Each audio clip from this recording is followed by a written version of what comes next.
နိုင်မဲစတိုရီကိုနားဆင်အားပေးနေကြတဲ့ချစ်တဲ့ပရိသတ်များအားလုံးပဲမင်္ဂလာပါ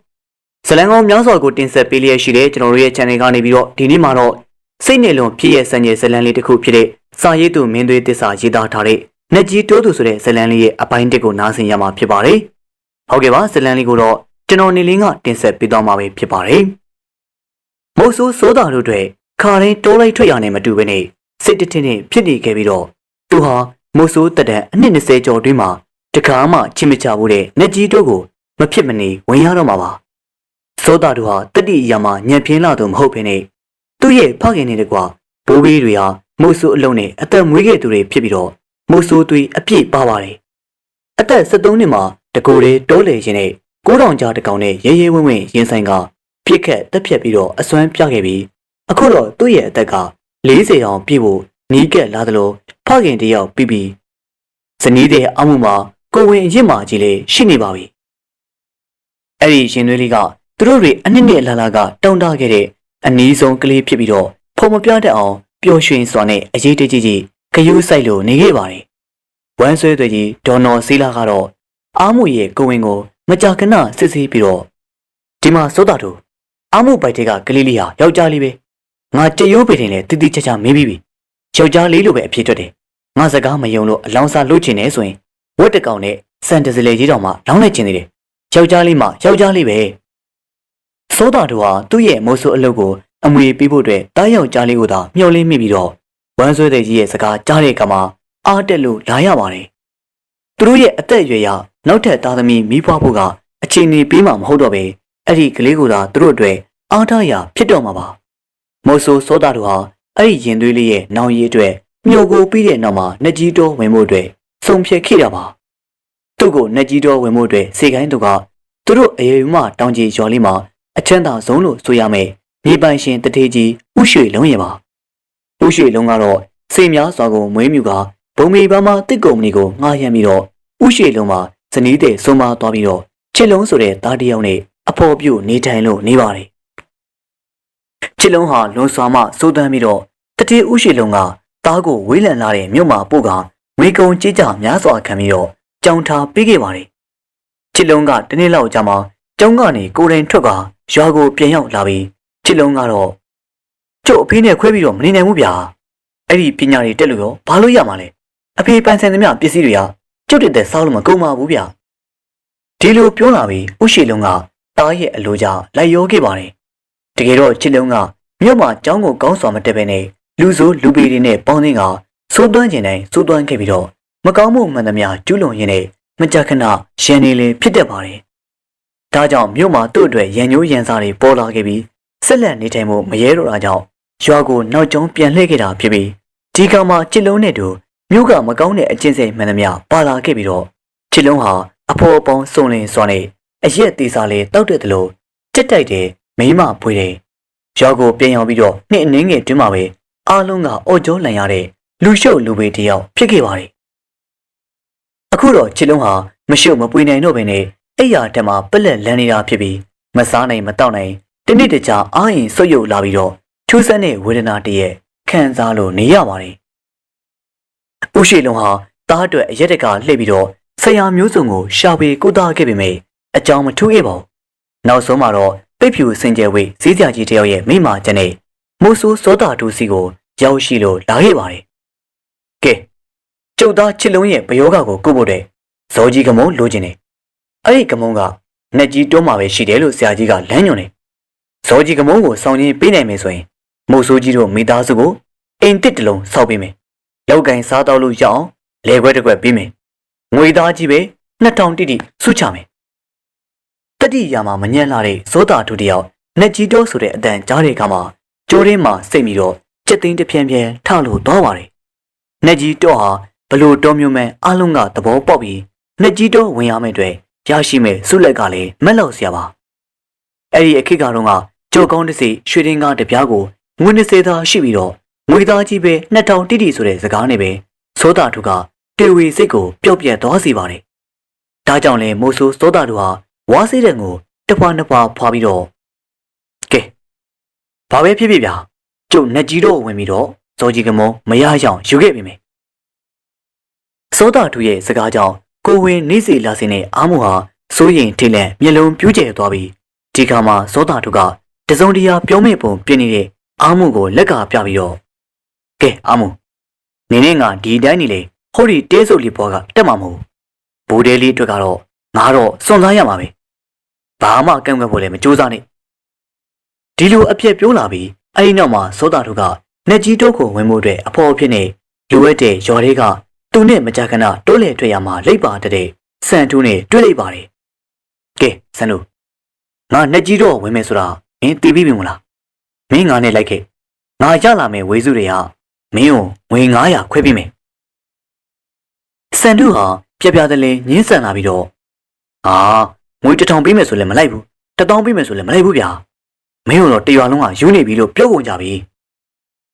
ဒီကမှာစိုးတာထူတယောက်လက်လျှော့ပြီးတော့သူတို့ရွာနဲ့10မိုင်လောက်ဝေးကွာလာတဲ့ညောင်ကိုင်းရွာကမိတ်ဆွေဖြစ်သူမုတ်ဆိုးတာဆန်ကြီးစီကိုရောက်ရှိလို့လာခဲ့ပါတယ်တာဆန်ကြီးကလည်းအကြောင်းစုံသိတဲ့အခါမှာတော့ပါဇက်အောင်သားနဲ့စိုးတာထူကိုကြည့်လိုက်ပြီးဟာကုလူမင်းနဲ့တူငါအဖော်မလိုက်နိုင်တယ်လို့မင်းဝင်လည်းငါမတော်စီချင်ဘူးကွာအသိဉာဏ်ရှိတဲ့လူမှန်သမျှတော့ကိုယ့်တည်တွင်ကိုမတူးကြဘူးကွာအေးအဲ့လိုပဲနှက်ကြီးတို့ရဲ့အကြောင်းကိုသိသူမှန်သမျှကအဲ့ဒီတော့ကိုခြေချဖို့လေရောင်လို့တော့စဉ်းစားမှာမဟုတ်ဘူးမင်းမသိသေးရင်ငါပြောပြမယ်တုံးမောက်တာတိုးချောက်တာတိုးလေတာတွေအကျဉ်းနဲ့ကအကျဉ်းဆုံးတိုးထဲမှာတော့နှက်ကြီးတို့ကထိတ်ဆုံးကပဲကွာစောတာထူတယောက်အန်ကိုကြည့်လိုက်ပြီးတော့ဘလောက်ချင်းချင်းကွာငါတော့နောက်မဆုတ်တော့ဒီကမှာမိုးဆိုးတာဆန်ကြီးကအေးငါထက်ပြီးတော့မင်းမသိတဲ့အကြောင်းတခုပြောပြမယ်အဲ့ဒီအကြောင်းကတော့ငါရဲ့ဦးလေးရင်ဦးဖိုးထွားကြီးကိုယ်တိုင်လူငယ်ဘွားကနှက်ကြီးတို့မှကြုံတွေ့ရတဲ့အဖြစ်ပြက်ပဲနှက်ကြီးတို့ရဲ့တနေရာမှာရှေးဟောင်းမြို့ပြက်ကြီးတခုရှိတယ်အဲ့ဒီမြို့ပြက်ရဲ့တနေရာမှာထူးဆန်းတဲ့ပုံတရံနဲ့လူတီမြုပ်နှံထားပုံရှိတဲ့အုတ်ကူကိုတုံးလည်းရှိတယ်အဲ့ဒီအုတ်ကူကြီးတွေကိုအစဉ်အတိုင်းပဲနေဝရက်ကိုပါးထဲမှာပါဝင်တဲ့ရတနာတွေရဲ့နာမည်ပေးကြတယ်လို့ဆိုတယ်အဲ့ဒီအုတ်ကူကြီးကိုလုံးကိုလည်းလူထက်3ဆလောက်ခန္ဓာကိုကြည့်ပြီးတော့တိတ်တိတကောအပြည့်ရှိတဲ့လူဘလူးတကောင်ကစောင့်ကြက်နေတဲ့အလွယ်ပြောရရင်တော့ကိုလုံးနဲ့အဆောင်ဘလူးပေါ့ကွာမင်းအနေနဲ့မယုံရင်တော့ပုံမြင်လို့သာမှတ်လိုက်ပြီးတော့ဟေးရေစည်းညင်သာပြီးတော့များစွာမကျေဝင်လာပြီမဲ့ချောင်းလေးရဲ့တစ်ဖက်ကန်းကိုရောက်ဖို့သူကရှားလာပြီးအဲ့ဒီချောင်းလေးကနှက်ကြီးတိုးဆက်မှာတိရှိပြီးတော့နှက်ကြီးတိုးရဲ့နေနမိတ်ကိုသတ်မှတ်ထားသလိုရှိပါတယ်ဒါကြောင့်လေနှက်ကြီးချောင်းလို့အမည်တွင်ပြီးတော့ဒီနေ့မှာနှက်ကြီးတိုးမှာတခြားတစ်ဖက်ကချောင်းကန်းဆက်ကိုလူစုလူဝေးကြီးကအိုးစီဘုံမောင်အတီးမုတ်တင်နေစိုးညံစွာရောက်ရှိလို့လာပြီးလူစုလူဝေးတွေမှာလူများစုကလူငယ်လူရွယ်တွေပါသူတို့တွေဟာရင်ကိုကော့လူများကြမှာဟန်ပါပါလှမ်းလာနေတဲ့လူတယောက်ကိုဝန်းရံလိုက်ပြီးတော့အဲ့ဒီထဲကစိုးညံစွာနဲ့လုံကြီးပေါက်လာမင်းမပြိုလေးတယောက်ကကိုရင်ဖူးတော်ကြီးတို့ကတော့လေဟောဒီတင်နေလုံးမှာသူတို့ဟာတတိယမှာစံတင်ရတော့မဲ့သူပဲဒီလိုပြောတဲ့အခါမှာလူငယ်လေးတယောက်ကရင်ကိုကော့ကလိုက်ပါလာသူရဲ့လက်မောင်းလုံးတုတ်တုတ်ကြီးကိုကန်ပြီးတော့ကျုပ်ကကိုကြီးဖူးတော်လိုပဲတိတ်ပြီးတော့ထွားချင်းတန်မာကျင်တာဗျကိုကြီးဖူးတော်တော့ဘဝကံကျိုးပြရတော့အဲ့ဒီလိုတန်မာထွားချင်းနေရပဲလက်ကြီးတို့ကအပြန်ဆိုရင်တိတက်ပို့ပြီးတော့ရွာအပြိုချိုးလေးတွေရဲ့ကြားထဲမှာမျက်နှာပွင့်အောင်မှာမြင်အောင်သိတယ်ဗျို့ဖူးတော်ကရင်ကိုပုံမူကော့လာပြီးတိုက်ပွဲဝင်တော့မယ်စစ်သူကြီးတယောက်ရဲ့တင်းငင်ခညားမှုပုံစံမျိုးဖြစ်အောင်ပြုံးလိုက်ပြီးတဲ့နောက်အားလုံးကိုလက်ဝဲရမ်းပြကကဲကျုပ်ဖိုးတော်ကဟိုဒီကလူတွေအကြောက်ကြီးကြောက်နေတဲ့နှက်ကြီးတိုးတွေမှာစေရဲတိတိနေထိုင်ပြီးတော့ကျုပ်ရဲ့သူတော်တက်တီကိုမှတ်ကြောက်တင်မယ်စေရဲပြည့်တဲ့နေ့ဒီအချိန်ဒီနေရာမှာပြန်ဆုံကြမယ်အထူးသဖြင့်ကျုပ်တို့ရွာကအချိုးလှလေးတွေအတွက်တောနဲ့ထဲကရှားပါတစ်ကွာပန်းနေလက်ဆောင်ဖြင့်ယူလာပေးဖို့ဂရုပေးပါတယ်အားလုံးကလက်ခုပ်လက်ဝါးတီးကအားပေးကြပြီးဒီနောက်မှာဖိုးထွားကြီးကအချိန်မဆွဲလို့တော့တဲ့ပုံစံနဲ့ကန်းဆက်ကတစ်ပေါင်စီကိုခြေလံပြင်လိုက်ပါတယ်ကဲအားလုံးပဲကြုတ်သွားပြီကျုပ်မေဒေါ်စိန်ထွားကြီးကိုလည်းကျုပ်အတွက်စိတ်မပူဖို့တည်းပြောပေးကြပါဖိုးထွားဟာတစ်ပေါင်မော်ကိုတက်ထိုးဝါးကိုကန်ဆွဲလိုက်တဲ့အခါမှာဘာကြောင့်မှမသိရင်ထဲမှာတော့ဒင်းကနေခုံလို့သွားပါတယ်သူဟာအန်ဒီရီများလာတဲ့နှက်ကြီးတော်ဆိုတဲ့အမိုက်အမောင်တိုက်ကြီးတွေကိုတကယ်ပဲတိုးဝင်ရတော့မယ်ဆိုတဲ့အသည့်ကြောင့်ရှုပ်တရက်တော့ခြေပြားလက်ပြားတွေအေးဆက်လို့လာခဲ့ပါတယ်ချက်ချင်းပဲနောက်ကျောင်းကိုပြန်လှည့်ပြေးကျင်တဲ့စိတ်တွေပေါက်လာပြီးကန်းဆက်မှာကြံ့ရစ်ခဲ့တဲ့သူတွေဟာအိုးစီပုံမောင်းတွေတိခဲ့ပြီးတော့စုညံစွာနဲ့အော်ဟစ်နှုတ်ဆက်လို့နေပါတယ်သူဟာနောက်ကျောင်းကိုပြန်လှည့်လာမယ်ဆိုတော့ အဲ့ဒီသူတွေရဲ့ကြားထဲမှာစောစောကဖြစ်ပေါ်ခဲ့တဲ့အထင်ကြီးလေးစားမှုတွေပျောက်ကွယ်လို့သွားတော့မှာပါဒီခါမှာတော့စိတ်ထဲကနေဖြစ်ချင်ရဖြစ်ဒီအချိန်ကြီးရောက်မှတော့နောက်ဆုံးလို့မဖြစ်တော့ငါကလည်းအလူပွဲမှာနှုတ်ဆော့မိတာကိုဟိုးကောင်ကာလာသားကောင်အောင်ကြီးကလည်းမခံချင်အောင်မြောက်ပင်ပေးနေတာငှက်ကြီးတို့ထဲမှာဆယ်ရက်လုံးလုံးငါဘယ်လိုနေရပါအဲ့ဒီလိုတွေးကစိတ်တော့ကကြီးစွာဖြစ်နေပေမဲ့ဟန်ကုတ်ကိုအနေထားနဲ့နှုတ်ဆက်တဲ့သူတွေကိုပြန်လေလက်ဝဲရန်ကပြပြီးတော့ထိုးဝါးကိုအားစိတ်ကထိုးလိုက်ပါတယ်ဒီချိန်ရွာထဲမှာတော့ဖိုးထွားရဲ့မိခင်ဒေါ်စိန်ထွားကအယူမီဝိုင်းထမိန်စုံတော်ဆိုရင်နဲ့ရွာလေလမ်းတိုင်းပြေးလွှားလို့နေပါတယ်ဖိုးထွားလေးကိုအားပေးအားမြောက်ပြုကပြန်လာကြတဲ့ကာလာသားတွေကာလာသမီးတွေဟာဒေါ်စိန်ထွားကြီးကိုတွေ့တဲ့အခါမှာတော့အရှိုးလူစုခွဲကကိုရောင်ဖြောက်လို့သွားပါတယ်နောက်နေ့မှာတော့ရွာရဲ့တကြီးမင်းကငိုကြီးချက်မနဲ့ရောက်ရှိလာတဲ့ဒေါ်စိန်ထွားကိုနှစ်သိမ့်လိုက်ပြီးတော့ဟေ့ဒီမှာမတ်စိန်ထွား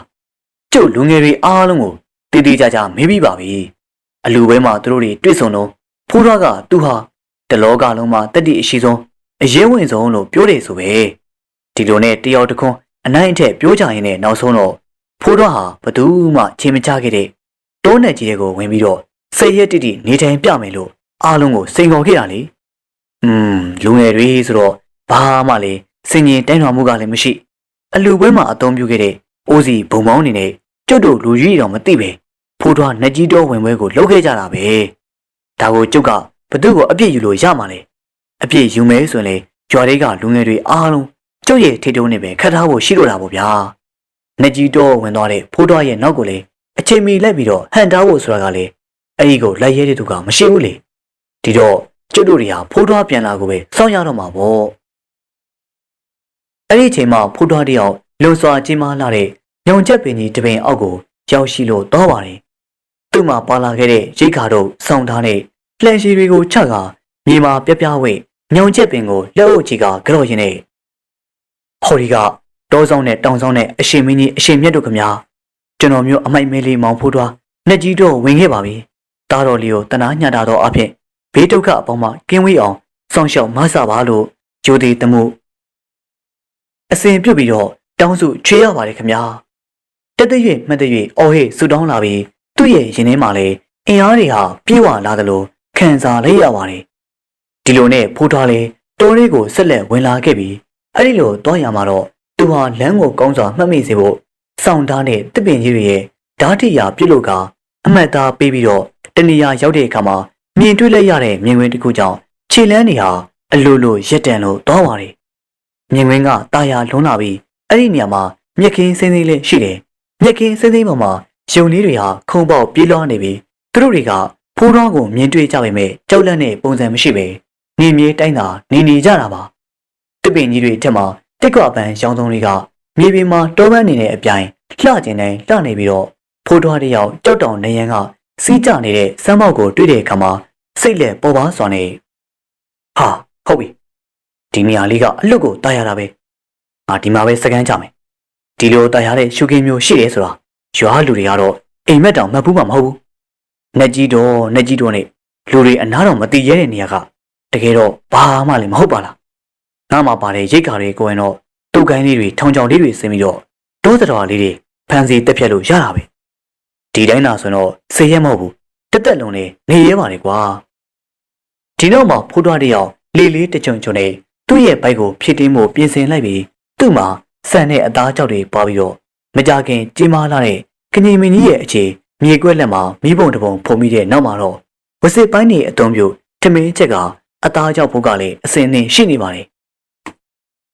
ကငြိမ်မင်းကြီးရဲ့ကွာဆုံမှာလည်းအိတ်ဆက်ဖို့အတွက်ဝဘိုးချက်နေနဲ့ယာယီလေးစဉ်တိဆောက်ပြီးတော့ဖိုးထွားဟာထမင်းမစားခင်မှာတစုံတရာသတိရပြီးတော့အင်ဘက်တစ်ခုနဲ့ထမင်းဟင်းအနှဲငယ်ပုံပြီးဆိုင်ရာအဆောင်လျှောက်တွေကိုပူဇော်ပါတာလိုက်ပါတယ်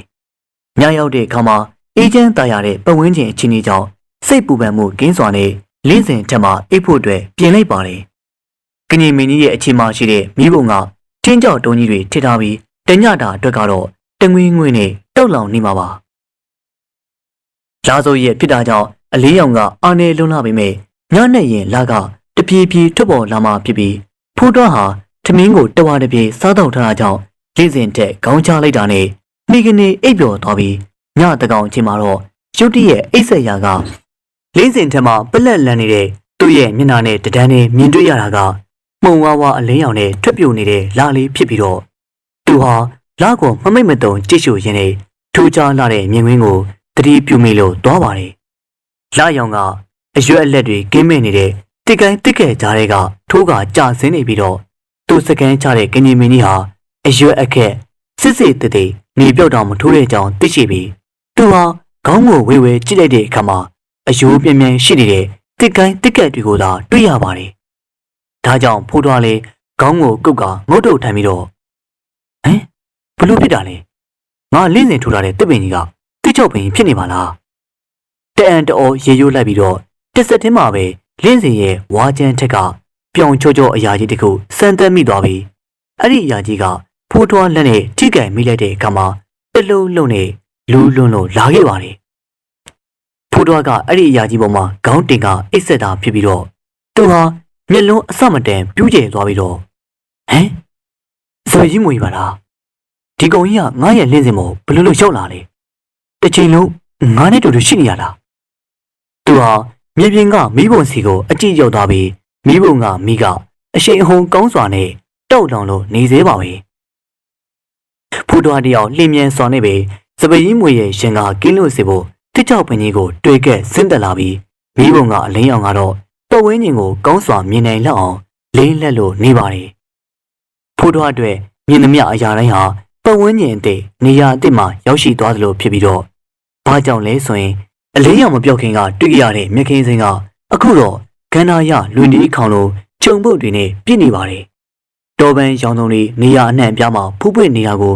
မျက်ဝါးထင်နေတွေ့ရပါမယ်အခုတော့ကြည့်လေရမှာအယိုးငုံငုံနဲ့တစ်ချောက်ပင်တွေဝန်းရံထားတဲ့တစ်ချောက်တိုးကြီးရပါ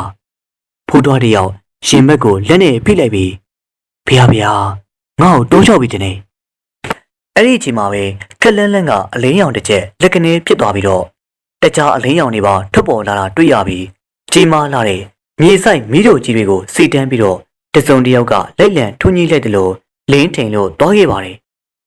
ဖိုးထွားဟာထိတ်လန့်နေရကအားတက်လို့သွားပြီးသူ့ရဲ့မျက်စိထဲမှာ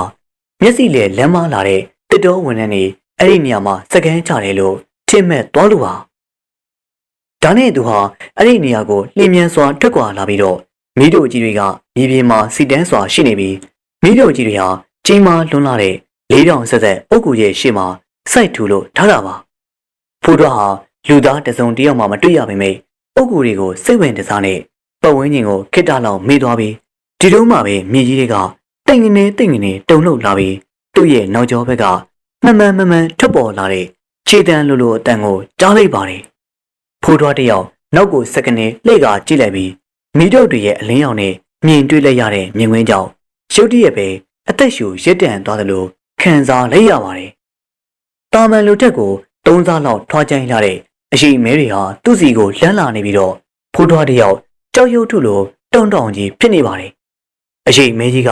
မှန်မဲလှမ်းလာနေပြီးတော့ဖိုးထွားအတွက်စိုးရင်ထိလန့်စေကအဆုံးစွန်ထိကိုရောက်နေပြီးတပြေးပြေးပြင်းလာတဲ့အရှိမဲကြီးရဲ့ခြေတွေလက်တွေတကိုယ်လုံးကအမွှေးမြင့်နေနဲ့ဖုံးလွှမ်းလို့နေပြီးတော့သူ့ရဲ့ခြေတန်းကလည်းမိုးချင်းတန်လောက်ကြေလောင်မဲလို့ထင်ရပြီးဘလောက်အင်အားကြီးလဲဆိုတာတော့ခံမှန်းနိုင်ပါတယ်ရိတ်မဲကြီးရဲ့ကြီးမားဝိုင်းဆက်နေတဲ့မျက်လုံးအစုံကနေရဲနေပြီးအယောင်တစ်ပြက်တောက်နေပြီးတော့အရိတ်မဲကြီးဟာဖိုးထွားရဲ့ရှေ့တက်ရောက်ရှိလာပြီးတော့ခေါင်းကိုငုံသွားစမ်းနောက်ဘယ်တော့မှနှက်ကြီးတို့ကိုခြေချဖို့မကြိုးစားနဲ့ဒီလိုပြောလာပြီးတော့ဖိုးထွားဟာဒူးညွတ်ကလဲပြိုကျသွားပြီးသူဟာကြောက်လန့်ပြီးတော့ထွက်ပြေးဖို့မဆိုးထားတဲ့ခြေစုံဟာမတ်တက်ရက်ဖို့တော့ခက်ခဲလို့နေပါတယ်ရှောင်းမှာအထွားကျိုင်းဆုံးဖိုးထွားတယောက်အရှိန်မဲကြီးရဲ့ရှေ့မှာကလေးငယ်တယောက်လိုသာဖြစ်နေပြီးတော့အရှိန်မဲကြီးကခါးကိုကိုင်းပြီးဒူးထောက်လဲပြုတ်နေတဲ့ဖိုးထွားရဲ့မျက်နှာနာကိုသူ့ရဲ့လက်ကြီးဝေယမ်းပြီးတဲ့နောက်မှာတော့ငါကဟော်ဒီကဂူကြီးကိုလုံးကိုစောင့်ရှောက်နေတဲ့အဆောင်ပဲဟော်ဒီဂူကြီးကိုလုံးနဲ့မှာငါရဲ့တခင်မလေးကိုပါရှိနေတယ်ဖိုးထွားတယောက်မျက်လုံးပြူးကြောင်ကြောင်ဖြစ်နေပြီးအရှိန်မဲကြီးရဲ့နှာခေါင်းပေါ်ပါခြင်းနဲ့ခြုံတက်နေတဲ့အဆွဲတွေထွက်နေတဲ့ပါးစပ်ကိုအနီးကပ်မြင်တွေ့ရပြီးတော့ရှင်တုံစွာနဲ့ပဲကြောက်ပါပြီဗျာနောက်ဆိုရင်နှက်ကြီးတို့ဘက်ကိုရောင်လို့တော့ခြေဦးမလဲတော့ပါဘူးခေါင်းမီမင်းကိုဒီတခါခွင့်လွှတ်လိုက်မယ် အဲ့ဒီအတွက်မင်းကငါ့ကိုတခုပြန်ပြီးတော့လှုပ်ပေးရမယ်ဒီနေ့ဟာငါရဲ့တခင်မလေးတွေတေဆုံးခဲ့တဲ့နှစ်ပေါင်း100တိတိပြည့်တယ်နေပဲသူတို့တွေကိုဂုဏ်ပြုရမယ်သူတို့ဟာငယ်ရွယ်နှုတ်ပြတဲ့အပြိုစင်လေးတွေဖြစ်ပြီးတော့တေးသချင်းနဲ့ပြိုဝါကခုံတာကိုလည်းအလွန်ပဲနှစ်သက်ကြတယ်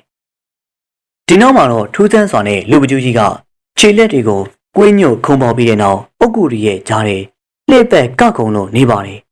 ဖိုးတော်ဟာလူပကျူးကြီးရဲ့စီခိုင်းမှုအတိုင်းပါဇက်ကနေစိုင်းကြီးကလက်ခုပ်တပြောင်ပြောင်ရှစ်နေပြီးတော့လူပလူးကြီးကလည်းတေးသချင်းတွေဆိုလို့နေပါတယ်သူ့ရဲ့တေးသချင်းတွေကကိုကြီးကိုလုံးတွေကနဝရက်ကိုပါမင်းသမီးတွေရဲ့ချုံမလှပမှုတွေကိုစာဖွဲ့ထားခြင်းသာရှိပြီးတော့နောက်ပြီးတော့သူဟာအဲ့ဒီမင်းသမီးလေးတွေရဲ့ရုပ်အလောင်းနေတဲ့ကွာဂူတီးတီးမှထည့်ထားတဲ့မင်းသမီးလေးတွေရဲ့အမြင့်တန်းရှိတဲ့ရတနာတွေကိုလည်းနှစ်ပေါင်းများစွာတစ္ဆာရှိခြင်းနဲ့ကာကွယ်စောင့်ရှောက်နေတဲ့အကြောင်းသိရပြီးတော့လူပကျူးကြီးဟာပျော်ရွှင်စွာနဲ့မမောတန်ကခုံလို့နေပါတယ်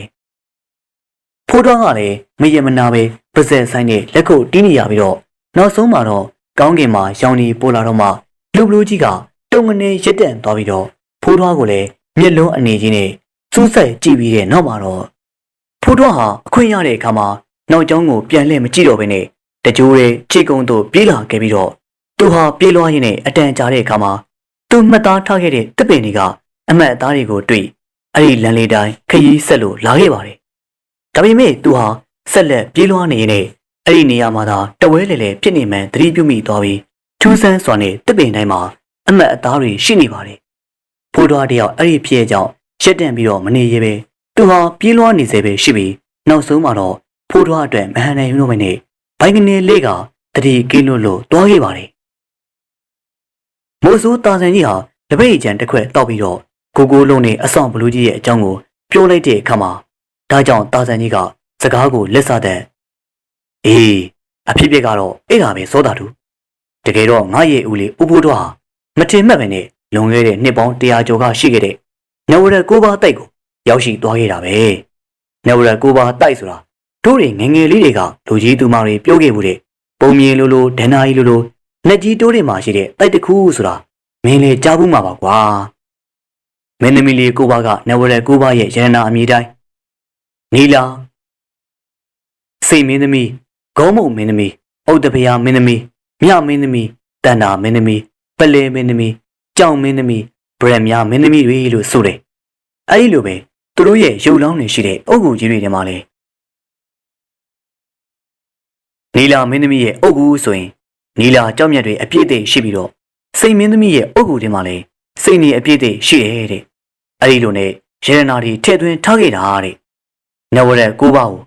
ဘယ်လိုဖြစ်တည်လာလဲဆိုတော့ဘယ်သူမှမသိဘူးစောတာတို့ဟာထိတ်လန့်ပွေရာအကြောင်းအရာတွေကိုနားထောင်ပြီးတော့ခေါင်းရမ်းလိုက်ပြီးအေးပါအဲ့ဒါတွေကိုယုံမှုကတော့တော်တော်လေးကိုခက်ပါတယ်တာဇန်ကြီးကစက်သားကြောင့်မိဖို့ကိုဝါရင်နဲ့မင်းမယုံရင်လည်းမတက်နိုင်ဘူးတခုတော့ရှိတယ်အဲ့ဒီအဖြစ်အပျက်တွေကိုကိုရီကြုံခဲ့တဲ့ဦးလေးဦးဘိုးတို့ဟာအခုထိရွာမှာတက်ရှိထင်ရှားရှိနေတော့မယ်သူဟာဒီเจ้าတွေကိုဘသူကိုမှပြောမပြခဲ့ဘူး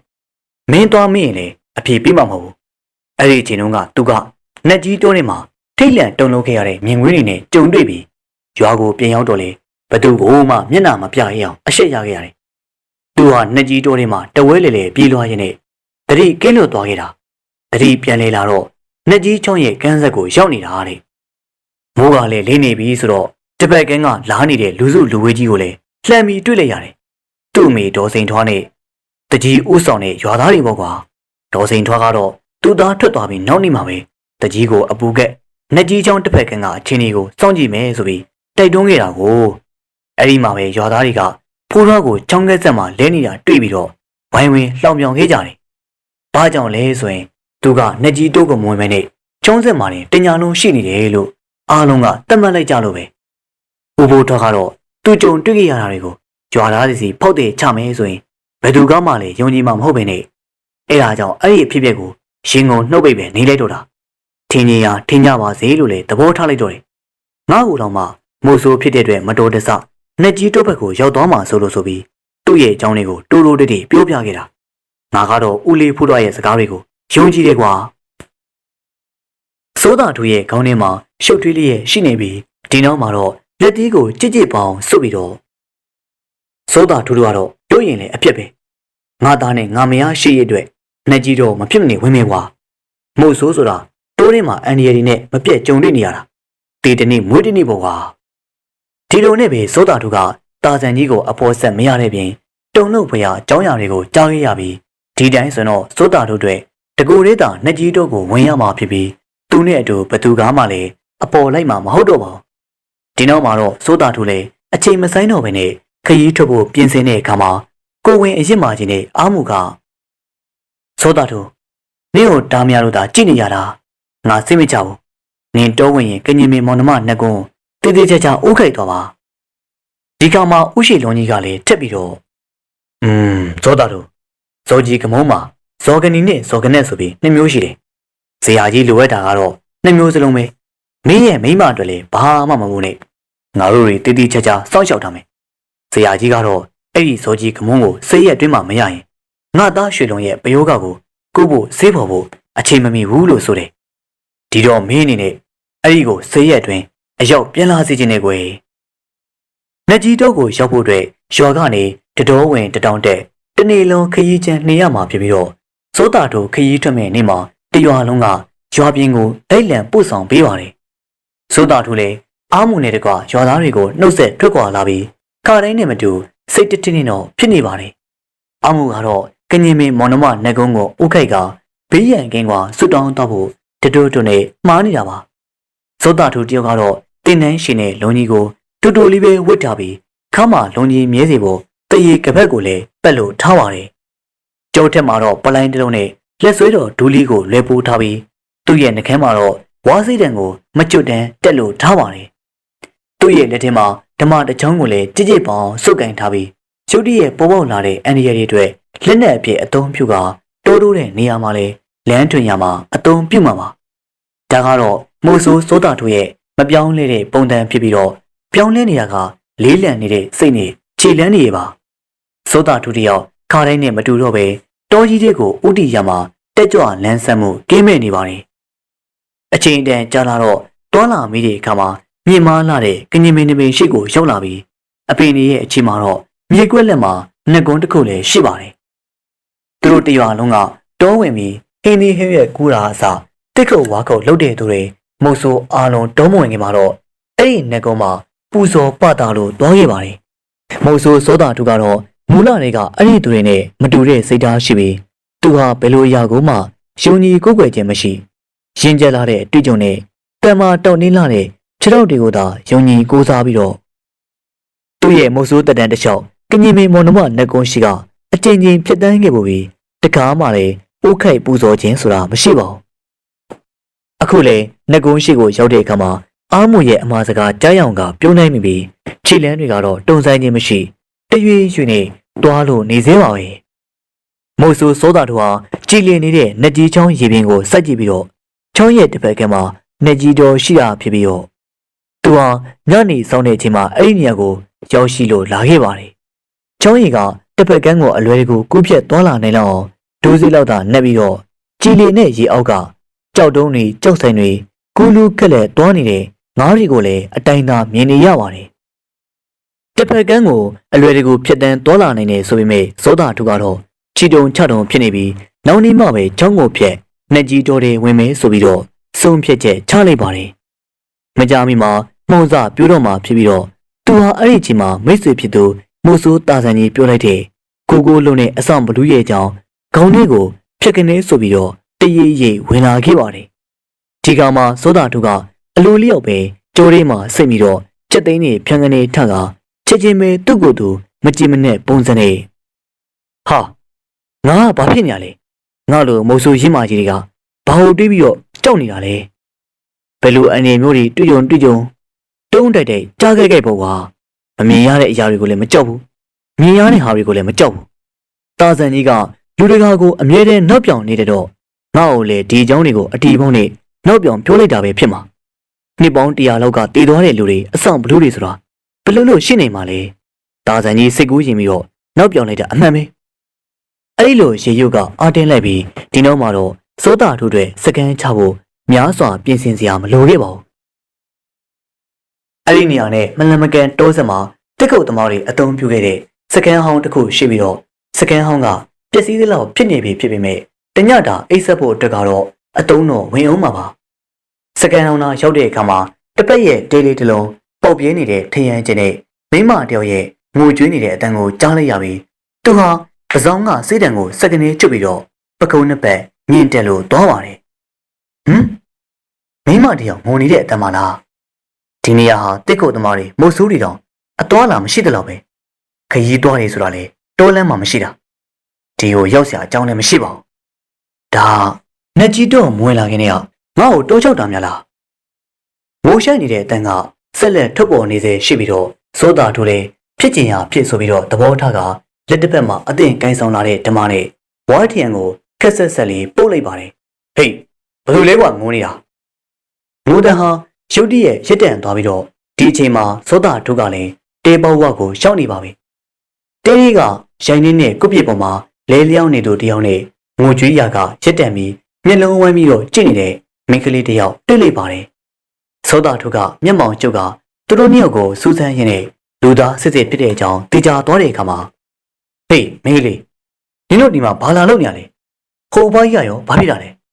နင်တို့ကဘယ်ရလာပြီးတော့ဘယ်ဟိုတော့မှလဲငါကမိုးဆိုးစောတာတို့ပါမိကိုနေကိုဒရက်ဆန်မေးပြီးတော့သူ့ကိုယ်သူမိတ်ဆက်လိုက်ပြီးမိန်းကလေးကခရီးချမ်းနှင်လာရတဲ့ပုံစံနဲ့နွမ်းလျားလို့နေပါတယ်သူမရဲ့အသက်က20ကျော်ရုံသာရှိမှဖြစ်ပြီးသူမဟာအယောင်အစင်လွှဲမြန်နေပြီဖြစ်တဲ့ပင်ဒီရင်းစေးအင်ဂျင်နဲ့ခဏနွယ်ပွင့်ရိုင်လုံးကြီးကိုဝစ်စင်လို့ထားခဲ့ပါတယ်တာမန်ကြီးတော်သူလေးတယောက်ရဲ့အပြင်စင်မျိုးရှိပြီးတော့မိုးဆိုးစောတာတို့တဲ့တွေ့မြင်မှုသမျှမိမထဲမှာအဲ့ဒီမိန်းကလေးတော့ခန္ဓာကိုယ်အချိုးစစ်လှပ်ပါတာအသားရည်ဝင်းဝါစုပ်ပြေတာမျက်မှောင်ရှိလျားပြီးပဒုံးရောင်တောက်နေတဲ့စံကေတာပိုင်ရှင်မျိုးကိုတော့လုံးဝမတွေ့ဘူးခဲ့ပါဘူးသူဟာမိန်းကလေးကိုမိကုန်းနဲ့မေးပြီးတော့တစ်ဆက်တည်းမှာသူမရဲ့လှပချုံမောမှုကိုသတိပြုမိသွားပြီးသူဟာအသက်20လောက်ပြန်ငယ်သွားပြီးတော့မိန်းကလေးကိုမြင်လင်းမြင်ချင်းချစ်ခွင့်တော့ပန်မိမှာပါမိန်းကလေးကဘာကြောင့်များတက်ကြီးရွယ်ကိုအဖွားကိုတယောက်နဲ့အဲ့ဒီနေရာကိုရောက်ရှိနေတာလဲအဖွားအိုကလည်းကောင်းစွာကျမ်းမာဖို့မရဘဲနဲ့မိန်းကလေးကစောတာတို့ကိုခြေစုံကောင်းဆုံးကြည့်ပြီးတော့နှက်ကြီးတောဘက်ကိုလက်ညှိုးညွှန်လိုက်ပါတယ်ကျမဟောဒီနှက်ကြီးတောထဲမှာနေတဲ့နှက်ကြီးတောသူပါစောတာတို့ရဲ့နှုတ်ဖျားကစေးတံလေးပြုတ်ကျလို့သွားပြီးမျက်လုံးအစုံပြူးကျပြီးတော့မိန်းကလေးကိုတလဲနှက်ကြီးတောဘက်ကိုလည်းကြည့်နေမိန်းကလေးမင်းဘာတွေပြောနေရလဲနှက်ကြီးတောဆိုတာဘယ်လိုနေရာမျိုးလဲဆိုတာမင်းသိရလားမင်းကနှက်ကြီးတောသူဆိုပြီးတော့ငါ့ဟောတာနောက်ပြောင်နေရပေါ့အဲ့ဒီကမှမိန်းကလေးကကုတ်ပြစ်ပေါ်ကဆင်းလာပြီးတော့ကျမဟာမွေးကလေးကအခုအသက်အရွယ်ထိနှက်ကြီးတောထဲမှာကြီးပြင်းနေတာမုတ်ဆိုးကြီးကိုနောက်ပြောင်စရာအကြောင်းလည်းမရှိပါဘူးလောလောဆယ်ကျမတို့မြေပွားဒုက္ခတွေ့နေတာဒါကြောင့်မုတ်ဆိုးကြီးရဲ့မလိုလားအပ်တဲ့မိကုန်းတွေကိုရှက်ပြီးတော့ကျမတို့ကိုညီပေးစေချင်ပါတယ်ဒီစမောင်းကအဖွားကဘာဖြစ်တာလဲကျုပ်ကဘာကိုညီပေးရမှာလဲမိန်းကလေးဟာတက်ပြင်းကိုချဝေဝဲလာတဲ့မျက်ရည်စောက်တွေကြောင့်မျက်တောင်လေးပုတ်ခဲ့လှုပ်လိုက်ပြီးကျမရဲ့အဖွားကအချိန်နဲ့မျှအရေးကြီးနေပါတယ်ကျမတို့မြေပွားနေ့လေတွေကနှက်ကြီးတိုးရဲ့နေနေမေးဖြစ်တဲ့ဟော်ရီချောင်းလေးကိုကြော်ဖြတ်ပြီးတော့ဒီဘက်တော်တွေရောက်ခဲ့တာပါအဲ့ဒီမှာမြောက်အုပ်တိုးရဲ့နှောက်ရက်တာခံရပါတယ်နောက်တွေကလူကိုအန်ရယ်ဖြစ်လောက်အောင်နှောက်ရက်ပြီးမိအဖွားရဲ့လင်းမှာဆွတ်ထားတဲ့ငွေစဲကျိုးလေးကိုဖြုတ်ထွက်ပြေးသွားပါတယ်ငွေစဲကျိုးကတော်တော်လေးကိုကြီးပါတယ်ဆွဲကျိုးနဲ့အတူတူငွေကျိုးလေးတစ်ခုလေးတွေးရရှိပြီးတော့ကျမတို့မြေအဖွားဆွဲကျိုးတစ်ခုဖြတ်ယူသွားခဲ့တဲ့မြောက်ရဲ့နောက်ကိုလိုက်ရပြီမိဘယ်လိုမှဖမ်းမမိနိုင်ပါဘူးမကြခင်လဲမှောင်လာတော့မှာပါစောတာတူတယောက်မျက်မှောင်ကျုပ်လိုက်ပြီးတော့နေသမောင်ကမင်းတို့တဲ့အဲ့ဒီဆွဲကြကဘလောက်များအရေးကြီးလို့လဲဒီတိုးတွေကမြောက်တွေကတော်တော်လေးကိုတောင်းကျင်ကြတာသူတို့တွေကလူရဲ့အမူအကျင့်ကိုအတူခိုးပြီးတော့လှုပ်တတ်ကြတယ်ဒီကမှာမိန်းကလေးကခေါင်းငိမ့်လိုက်ပြီးတော့ဟုတ်ပါတယ်အဲ့ဒီမြောက်ကလည်းအဖွားရဲ့ငွေဆွဲကြကိုသူ့ရဲ့လက်ထဲမှာဆွဲထားတာကိုတွေ့လိုက်ရပါတယ်တကယ်တော့အဲ့ဒီဆွဲကြကိုသာပြန်မရရင်တော့အဖွားကနောက်တစ်နေ့မကူးခင်မှာအသက်သေဆုံးသွားနေပါတယ်စောတာတူတွေကဦးချောင်းချောင်းနဲ့ငွေဆွဲကျုံနဲ့အဖွားဝရဲ့တက်ကဘယ်လိုများသက်ဆိုင်နေလို့လဲငါတော့အုံတော်နေနဲ့ခြောက်လာပြီအဲ့ဒီကမှာမိန်းကလေးကတလီတစနဲ့မျက်နှာငယ်လေးနဲ့ပဲမုတ်ဆိုးကြီးရဲ့မလိုအပ်တဲ့မိကုန်းနဲ့မေးပြီးတော့အချင်းမဖြုံးမှနေတော့ကျမပြောတော့ယုံစမ်းပါဒီညပဲအဲ့ဒီမြောက်ကိုဖမ်းပြီးတော့ဆွဲကျိုးပြင်ရဖို့ကြိုးစားပြီးအကူကြီးကိုတောင်းပြစီရှင်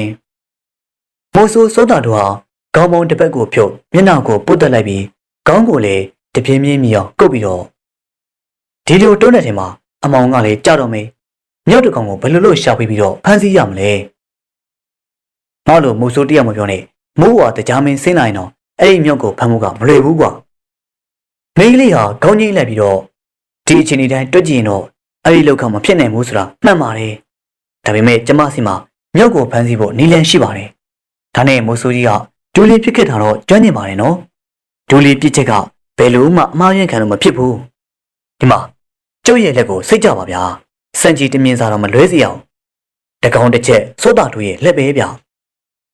မိန်းကလေးကအားတက်သွားတဲ့ပုံစံနဲ့နှလုံးမရှက်လဲလျောင်းနေတဲ့အဘွားကိုကြည့်လိုက်ပြီးဟုတ်ပြီလေအချိန်ရှိတုန်းလေးမြောက်ဖမ်းပွဲကိုစိုက်အောင်ကျမဟာမိုးဆိုးကြီးကိုပစ္စည်းလေးတစ်ခုပေးလိုက်မယ်မိုးဆိုးကြီးကအဲ့ဒီပစ္စည်းလေးကိုအသုံးပြုပြီးတော့မြောက်တီကိုမြှုပ်ဆွဲရမယ်အဲ့ဒီမြောက်တီထဲမှာငွေဆွဲကြိုးကြီးဆွဲထားတဲ့မြောက်ကိုမြင်ပြီးဆိုရင်လက်မနှီးစေနဲ့အဲ့ဒီမြောက်စီကငွေဆွဲကြိုးကိုမိုးမလင်းငင်ရမှာဖြစ်မယ်ဆိုတာမိုးဆိုးကြီးကိုထက်ပြီးတော့သတိပေးလိုက်ပြစေသူမရဲ့ခီးဆောင်အိမ်ဟောင်းလေးတွေကရှင်မျိုးမျိုးတန်ဖိုးလေးတစ်ပူထုတ်ယူလာပြီးတော့ဒီချိန်မှာနေလုံးကြီးကတောင်စင်အထက်ထက်နဲ့နောက်ကင်မှာငိုရှိုးသွားပြီဖြစ်ပြီးအမောင်တို့ကလွှမ်းခြုံလို့လာခဲ့ပါတယ်မိန်းကလေးကဆက်ပြီးတော့တန်ဖြူကိုဖွင့်နေခါမှာအထဲကအုတ်ချစ်တီလောက်ရှိတဲ့လုံဝင်းတဲ့အရာတစ်ခုကိုထုတ်လက်ပေါင်းပေါ်မှာတင်လိုက်ပြီးအဲ့ဒီအရာကဖြူဖွေးလင်းလက်နေတဲ့အယောင်တွေထွက်ပေါ်လို့နေခဲ့ပါတယ်အဲ့ဒီအရာကဖြူဖွေးလင်းလက်နေတဲ့အယောင်တွေထွက်ပေါ်နေပြီးသူတို့နားမှာလည်းအဲ့ဒီအရာကအလင်းရောင်ကြောင့်မီးတို့တကူထုံကြီးလိုက်တယ်လို့လင်းလက်လို့တော့ပါတယ်စောတာတို့ရဲ့နှကမ်းဝင်းတစ်ဖက်ကအပေါ်ကိုထောင်တက်သွားပြီးသူဟာမိကလေးရဲ့လက်ထဲကအလင်းရောင်အလုံးကြီးကိုမြစ်တောင်မခက်တန်းကြည့်ပြီးတော့ဓာကြီးကပါလေစိုးနေရဲ့မီလုံးလားစိုးမီတော့တယ်ဆိုတော့ကြားဘူးတယ်ဒီလိုမေးလိုက်တဲ့အခါမှာမိကလေးကအဲ့ဒီအလုံးကြီးကိုပေါ်အဖြူတစားရဲ့တစ်တစ်ဖက်မှာခြေနှောင်ထုတ်ပိုးပြီးတော့ဟိုးရီတိုင်းလွှဲရမ်းပြီးတောလာရင်တော်တော်စိတ်ဝင်စားဖို့ကောင်းပါပဲပေါ်ဝါဇက်ကိုစောတာတို့ရဲ့လက်ထဲကိုထစ်လိုက်ပြီးတော့စောတာတို့ကရောင်ရမ်းပြီးပေါ်ဝါဇက်ကိုလွှတ်ချပြီးတော့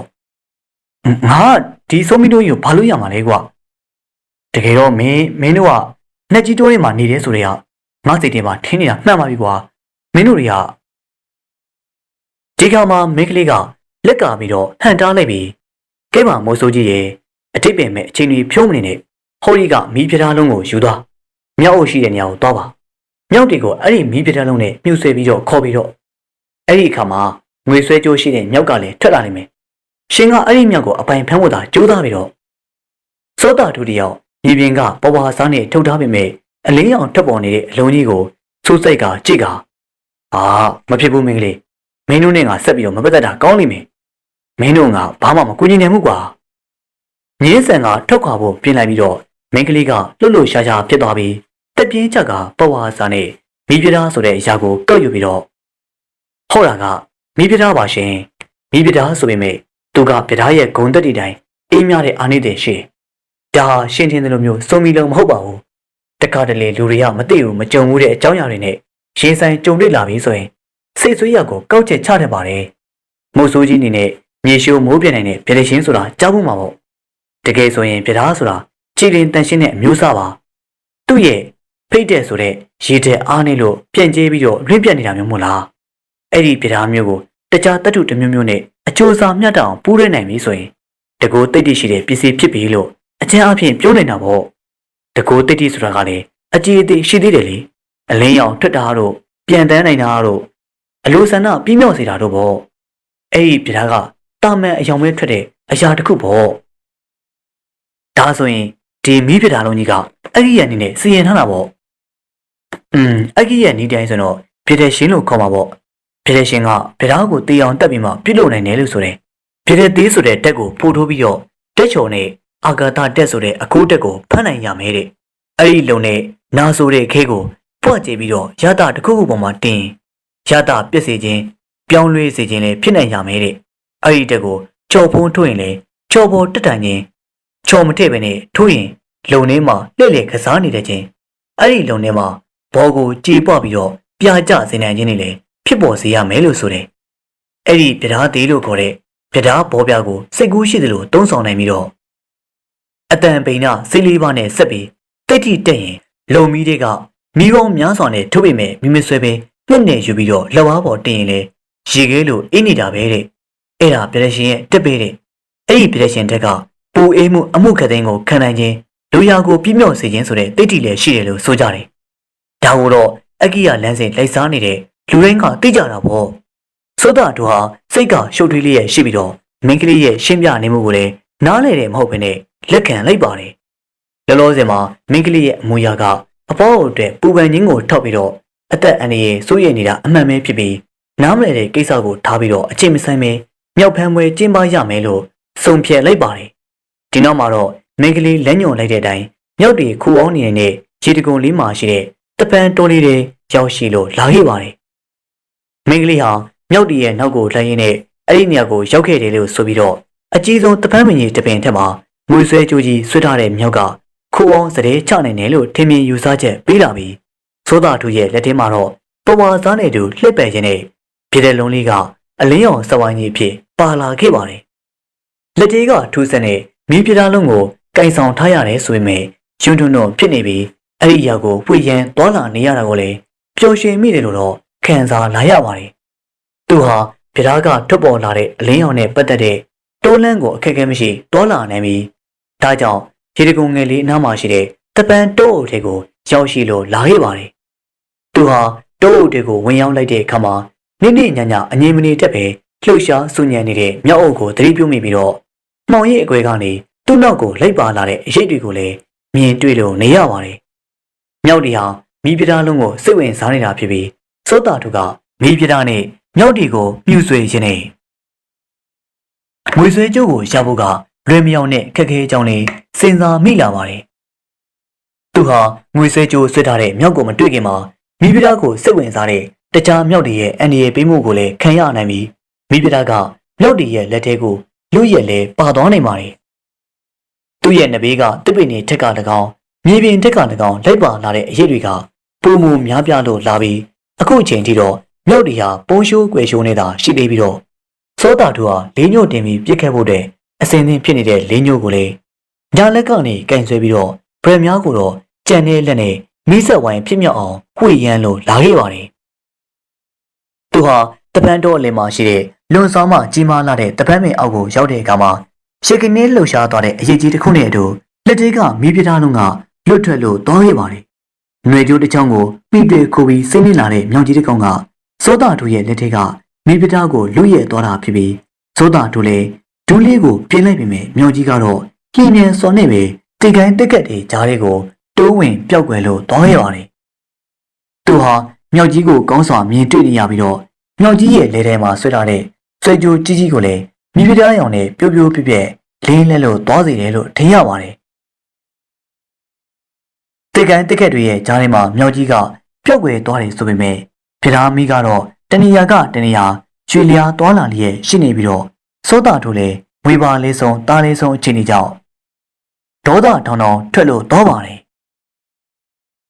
်သူဟာအမောင်ထဲမှာအလဲလဲပြပြနဲ့တစ်ပင်ကြီးရဲ့ထက်မှာဝဲပြန်သွားလာနေတဲ့မိဖုရားရဲ့နောက်ကိုတဲတဲမဲမဲလိုက်နေပါတယ်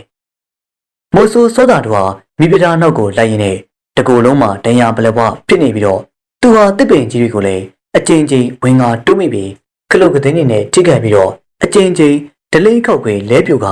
ဒါပေမဲ့မြောက်ကြီးရဲ့လက်ထဲပါသွားတဲ့မိဖုရားကိုမျက်ခြေအပြက်မခံခဲ့ပါဘူး။ကျင်ဝင်းလာတဲ့ရေကန်တစ်ခုရဲ့အဆက်ကိုရောက်ခါနေမှာတော့မိဖုရားကမြေပြင်စီကိုတရွေ့ရွေ့တားနေတာတွေ့ရပြီးမြောက်ကြီးကတစ်ပင်ထက်ကစင်းတက်လို့လာခဲ့ပါတယ်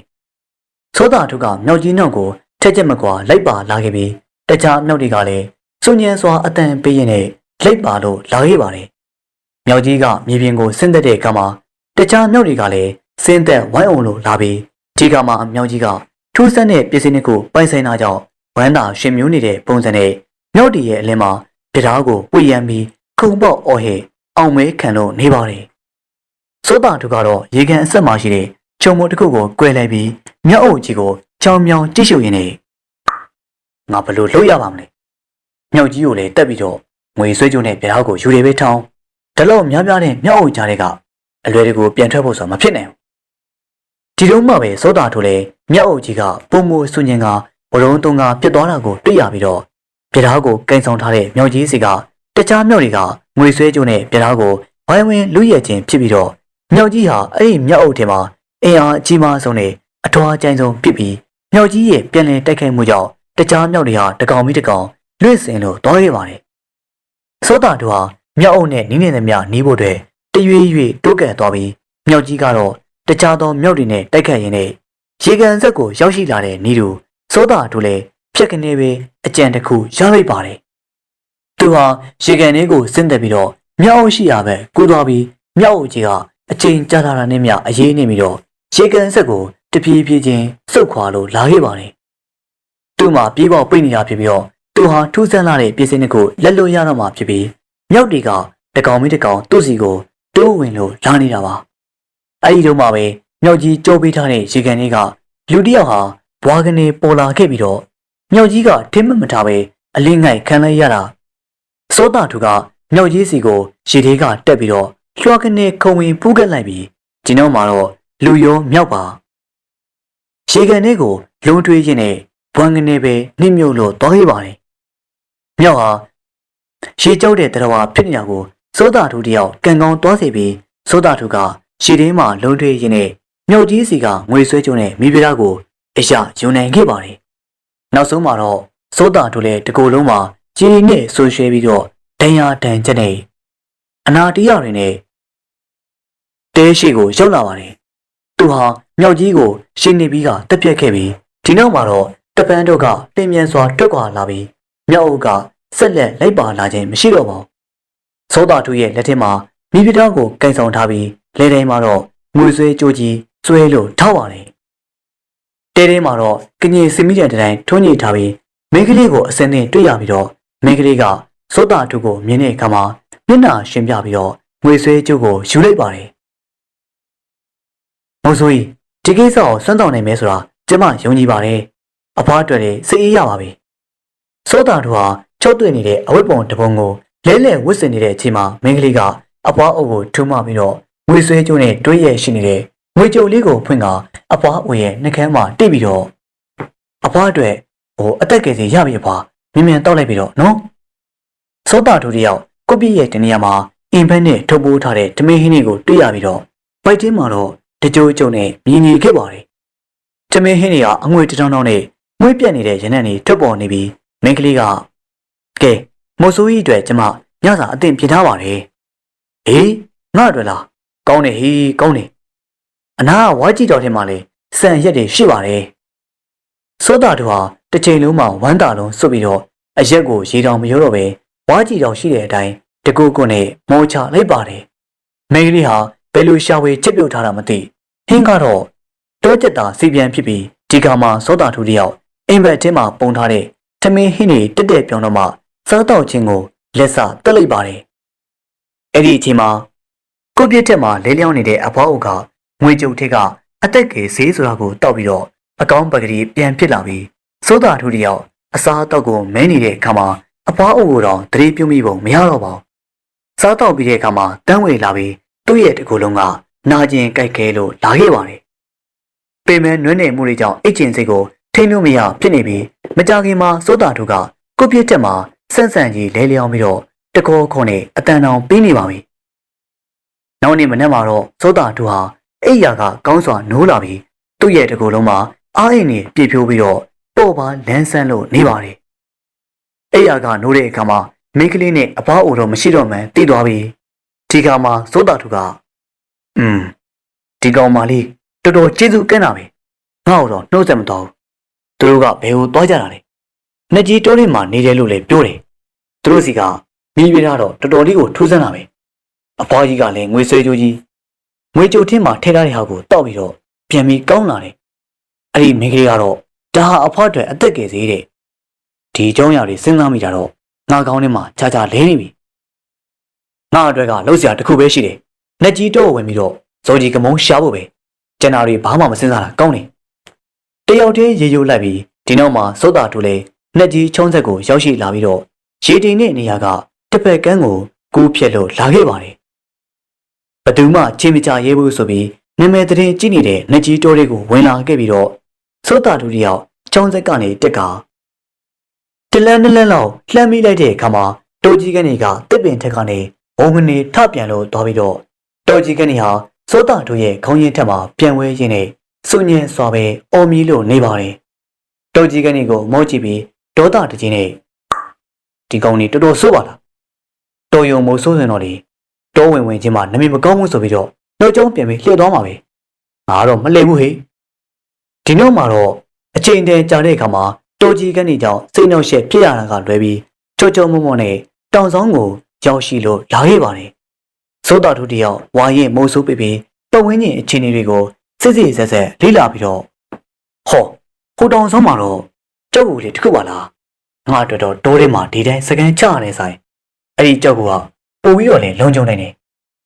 ဒီနောက်မှာတော့ဒုတိယအမြင့်မှာဖြစ်ပေါ်နေတဲ့ဂူဘောဝါကိုကုတ်တွေကတက်လာပြီးဂူဘောဝါရောက်တဲ့အခါမှာအထင်းမှာတော့လူတကူစားနေထိုင်ရုံမျှကျေဝင်းလာတဲ့အလင်းရောင်ကောင်းစွာရှိကြောင်းတွေ့ရပြီးထူးဆန်းတာကကိုအတွင်းပိုင်းကတဘာဝအတိုင်းမဟုတ်ပဲတစုံတစ်ယောက်ကပြုတ်ပြုတ်ပြင်းပြင်းပြင်ဆင်ထားတဲ့ပုံနဲ့တက်တက်ရဲရဲတန်ရှင်းနေပြီးတော့ဒီနောက်မှာစောတာတို့ဟာကိုလေးကိုဝင်ရောက်လာပြီးဒီကမှာဂူပေါက်ကမဆုံးသေးမနဲ့ကိုတတောင်တစ်စစ်ချိုးလိုမျိုးမှောင်မဲနေတဲ့ဂူရဲ့အတွင်းပိုင်းတစ်ခုဖြစ်ပေါ်နေတာတွေ့ရပြီးဒီတုန်းမှာပဲကိုအတွင်းပိုင်းအမောင်တွေကစူးစူးရှက်ရှက်အတန်ကြီးတစ်ခုဒီနောက်မှာတော့လူတရဲ့အမြင့်မှာဖြစ်ပေါ်နေတဲ့ဂူပေါက်ကိုကုတ်တွေကတက်ခဲ့ပြီးဂူပေါက်ကိုရောက်တဲ့အခါမှာအတွင်းပိုင်းမှာတော့တကူစားနေတံယုံလို့သာကျဲဝင်ပြီးတော့အလင်းရောင်ကောင်းစွာရရှိတဲ့ကြောင်တွေ့ရပြီးထိုးစန်းတာကကိုရဲ့အတွင်းပိုင်းကတဘာဝအတိုင်းပဲတစုံတစ်ယောက်ကပြုတ်ပြင်ပြင်ဆင်ထားတဲ့ပုံစံနဲ့တယုံတန်ကြည်ရှင်းနေတာကိုတွေ့လိုက်ပါတယ်ဒီနောက်မှာတော့စိုးတာတို့ကကိုလေးကိုဝင်ရောက်လာပြီးကိုပေါက်ကမစုံသေးပဲနဲ့တတောင်စီကျွတ်လိုမျိုးမှောင်မဲနေတဲ့ကိုရဲ့အတွင်းပိုင်းတစ်ခုဖြစ်ပေါ်နေတာကိုစိုးတာတို့တွေ့ရပြန်ပါတယ်အဲ့ဒီချိန်မှာကိုအတွင်းပိုင်းအမောင်တွေကစူးစူးရှက်ရှက်အတန်ကြီးတစ်ခုဟိန်ထွက်လို့လာခဲ့ပြီးတော့ဒီကိုဘာလာလောက်တာလဲမြန်မြန်ပြန်ထွက်သွားဝေးရောက်ကိုသွားစမ်းဟန်တားချင်းကိုတော့စိုးရင်ထိလန့်ပွဲရာကြုံလိုက်ရပြီးတော့စိုးတာတို့ဟာကိုရဲ့အတွင်းပိုင်းမှာမှောင်ရိပ်ကနေဟန်တားနေတာကြောင့်ခေါင်းမွေးတွေလည်းထောင်ထသွားပြီးတစ်ဆက်တည်းမှာပဲတပြေးပြေးနဲ့တစုံတရာကိုရိုက်ပုတ်တဲ့အတန်ကြီးကိုပါကြားလိုက်ရပြီးဒါပေမဲ့စိုးတာတို့ကတော့ရက်တဲ့နေရာကစံကြီးတပြင်းစားမြမရွေလျားသေးပဲကိုရီးယားဘာလို့လဲဟိဘာကြောင့်ငါ့ကိုနှင်ထုတ်ရတာလဲငါမိုးဆိုးစိုးတာတို့ပဲရှင်သူမဟုတ်ဘူးအဲ့ဒီလိုတကာပြန်လဲអော်လိုက်ပြီးဒီခါမှာတော့အမောင်နဲ့မှတပြင်းပြင်းအတန်ကြီးဖြစ်ပေါ်လာပြန်ပြီးတော့ကိုလေးကိုကျူးကျော်လာတဲ့ရန်သူပဲအဲ့ဒီလိုပြောဆိုပြီးတစ်ဆက်တည်းမှာစိုးတာတို့စီကိုကြောက်တုံးခဲလုံးနေလွင့်ပြန်လို့လာခဲ့ပါတယ်တပြင်းပြင်းရိုက်ခက်တန်ပေါ်လာတိုင်းမှာကြောက်တုံးကြောက်ခဲတွေကပုံမလွင့်ပြန်လို့လာပြီးတော့စိုးတာတို့ဟာမထင်မှတ်ပဲအတိုက်ခိုက်ခံလိုက်ရတဲ့အခါမှာတော့လှိပြန်စောနဲ့ဆုတ်ခွာပြီးဒေါသတကြီးနဲ့ကဲတတိရှင်အမောင်လေးကလက်သီးပုံပြောင်းနေတယ်အပြင်ကိုထွက်ခဲ့တပွဲတလန်းဆိုင်းအောင်အမောင်လေးကနေတယ်တတိရှင်ဝင်ခဲ့ပါလားဒီလိုပြောလာပြီးတော့စိုးတာတူဟာတွေ့ရမနေပဲသူ့ရဲ့လက်နဲ့ပစ္စည်းတွေကိုထားပြီးတော့မှောင်ရည်ထဲကိုတဝုံဝုံတက်ခွက်ခွက်နဲ့အတန်ကြီးထွက်ပေါ်လာစေပြီးတော့စိုးတာတူလည်းကူရှိပိုင်းကိုလွင့်စင်ထွက်လို့တော့ပါတယ်စိုးတာတူကကြုံယုံထပြီးတော့အမောင်ရည်ထဲကိုပြေးဝင်သွားပြီးအဲ့ဒီတစ်ချိန်မှလည်းစိုးတာတူဟာဟန်မဆောင်နိုင်မင်းနဲ့လွင့်စင်ထွက်လို့တော့ရတာပါဒီကမှာအမောင်ရည်ထဲကဘလို့လဲကိုလူမရှိနိုင်ရင်လာရလန်းလာပြန်ပြီးတော့စိုးတာတူကမျက်မှောင်ကျုပ်ကစဉ်းစားနေပြီးစိတ်ထဲကတော့အမောင်နေရကောင်ကလက်သီးချက်တွေတော့တော်တော်ပြင်းတာပဲဒါပေမဲ့သူနဲ့တက်ခတ်ရတာလူတယောက်နဲ့တက်ခတ်ရတယ်မဟုတ်ဘူးတခုခုတော့ထူးခြားတယ်ဘာပဲဖြစ်ဖြစ်ငါဒီကောင်တော့အနိုင်တက်ရမယ်စိုးတာတူဟာလက်ဆွဲတော့ဒူးလေးကိုပြင်ပြီးတော့မှောင်ရိပ်ကိုချိန်ရွယ်လိုက်ပြီးကဲငါရဲ့ဒူးလေးကိုတော့ရှင်ဝင့်ရင်လည်းရှင်ပြီးတော့လေမြားတဲ့ဟာအမောင်ရည်သေးကိုလှင်းပြင်းစွာနဲ့တိုးဝင်သွားသလိုဖြုံဝင်နေပဲအတန်ကြီးပေါ်လာပြီးတော့မြောက်ဘက်ကတစ်ကန်းကြောက်တစ်ခုကိုပြန်လေလွင့်ပြန်လာကစိုးတာတူရဲ့ရှေ့ကိုတော့ပိုကနေပြုတ်ကျလို့လာပြီးစိုးတာတူကအန်ကိုကျိတ်နှုတ်တဲ့ဒူးလေးနဲ့တူအဆက်မပြတ်ပြစ်ခက်ပြန်ပြီးတော့ဒါပေမဲ့အထေးကတပြင်းပြင်းနဲ့ရှိတ်ဖို့တွန်းကန်မှုတွေကိုမြားတဲ့နေကိုပြစ်မှတ်ကနေလွဲချော်သွားစေပြီးစိုးတာတူတယောက်ဒူးလေးနဲ့ပြစ်ခတ်မှုကမဟုတ်မှန်းသိပြီးနောက်တစ်မျိုးကြံစီလို့လာပြန်ပါတယ်သူဟာကိုပြင်းကိုပြန်ထွက်ပြီးတဲ့နောက်ရတဲ့သမျှအင်းကြောင်မျက်ကြောက်တွေကိုယူဆောင်လို့လာခဲ့ပြီးဒီနောက်မှာတော့ကိုရင်းမပုံကမီးတင်ရှုပ်လိုက်ပါတယ်မီးကအပူချိန်မများပေမဲ့မိခိုးတွေဟာ အလေးလေးတက်နေပြီးတော့ဂူရဲ့အတွင်းပိုင်းကိုတိုးဝင်သွားပြီးစောတာတို့ကခါထောက်ကရီမိုးလိုက်ပြီးဟာဟာဟာဘာတက်နိုင်နေလဲကွာမင်းအမောင်တွေကမတွက်ပဲနဲ့နေလို့မရတော့မလားအဲ့ဒီအချိန်မှာတော့မိကူလုံးကြားတွေကဘွားကနေဆိုပြီးတံတန်တစ်ခုပေါ်လာပြီးအဲ့ဒီတံတန်ကဝီကနေပဲစောတာတို့ရဲ့နဘေးကဖြတ်တန်းပြီးတော့အပြင်ကလေထဲမှာတပြင်းပြင်းအတန်ပြုတ်ရင်နေမင်းတော်တော်ရုံပါပါလားကွာကောင်းပြီမင်းကိုဂူထဲမှာနေခွင့်ပေးလိုက်ပြီဒီနောက်မှာတော့အဝေးကိုပြန်တန်းပျောက်ကွယ်သွားပြီးစောတာတို့တယောက်ပါဇက်အဟောင်းသားနဲ့ကြံနေခဲ့ပါတယ်သူတွေ့လိုက်တာကလူသားတယောက်မဟုတ်ငှက်တကောင်သားဖြစ်ပြီးအဲ့ဒီငှက်ကကျက်တူရင်အမျိုးနယ်ဝင်ကက်တဝါဖြစ်ပြီးတော့ကက်တဝါငှက်ကြီးဟာကလေးငယ်တယောက်လောက်အရွယ်အစားကြီးပါတယ်သူ့ရဲ့နှုတ်သီးကောက်ကောက်ကြီးကအဝါရောင်ဖြစ်ပြီးတော့ရှည်လျန်းလာတဲ့အတောင်တွေကအစိမ်းရောင်ဖြစ်ကအဖျားပိုင်းမှာတော့အနီရောင်ကိုပြောင်းလဲလို့သွားပါတယ်စောတာတို့ဟာအံ့ဩဖွယ်ရာမြင်ကွင်းကိုကြည့်ပြီးတော့ခေါင်းကိုခါရမ်းပစ်လိုက်ပြီးနှက်ကြီးတို့ကတော့ထိုးဆန်းကြောက်မဲ့ဖွယ်ရာတွေနဲ့ပြည့်နေနေတယ်ဆိုတာအမှန်ပါပဲလားငါတော့ငှက်တကောင်ကိုလူဖြစ်သတ်မှတ်ပြီးတော့တိုက်ခိုက်မိခဲ့တယ်ငှက်ကလည်းလူစကားကိုငါတက်တောင်ပြောတဲ့ဆိုတဲ့ပုံပဲဒီနောက်မှာတော့သူဟာဂူထဲမှာစကန်ချဖို့ပြင်ဆင်ရင်းနဲ့မိတို့တစ်ချောင်းနဲ့ကက်တဝါငှက်ကြီးခိုးအောင်ခဲ့တဲ့ဂိုးရဲ့အတွင်းပိုင်းကိုရောက်လာပြီးအဲ့ဒီနေရာမှာသူ့ကိုလူရိုးစုတစ်ခုကစီးကြိုလို့နေပြန်ပါတယ်လူရိုးစုကတယောက်တည်းလဲလျောင်းနေတဲ့အတိုင်းပုံတရမပြင်းပြင်းရှိနေပြီးတော့အဝတ်စားအပြည့်စုံလဲဝတ်ထားပေမဲ့အဲ့ဒီအဝတ်ထည်တွေကထိမိကံမိယုံနဲ့စုပ်ပြဲတော့မဲ့ပုံစံဆွေးမြည်လို့နေပါတယ်သောတာထုတယောက်စိတ်ဝင်တစားနဲ့အယိုးစုအနီးမှာရှောက်ပွေကြည့်လိုက်တဲ့အခါမှာတော့တန်ကြီးတွေတက်နေတဲ့ငွေရိုးတက်ဓမြောင်တစ်ချောင်းကိုသာတွေ့ရပြီးသောတာထုကတော့ဓမြောင်ကိုလှစ်ပဲကြည့်ရတဲ့ကက်တဝါငှက်ကြီးကိုလည်းဖြတ်ကနေမြင်အောင်လို့လာခဲ့ပါတယ်ဒီရိုးစုနဲ့ဟိုငှက်ကြီးကတော့တနည်းနည်းနဲ့ပတ်သက်မှုရှိရမယ်ဒီရိုးစုဟာတူရိုးတာရိုးတည်တာမှဟုတ်ရဲ့လားဒါကြီးကိုရှင်းလင်းပြဖို့ကလည်း